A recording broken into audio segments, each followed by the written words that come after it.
কেউ কাঁদবে না, যাদের জন্য করলা কামাই মরলে তার চিনবে না।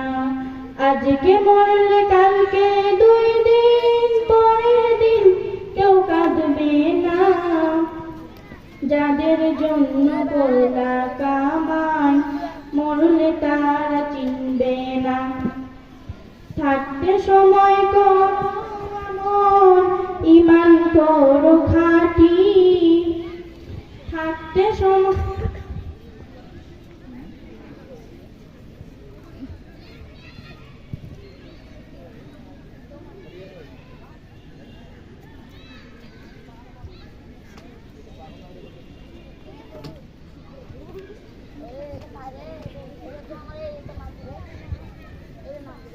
মারহাবা। এ পর্যায়ে ইসলামী সঙ্গীত পরিবেশন করবেন মোসাম্মদ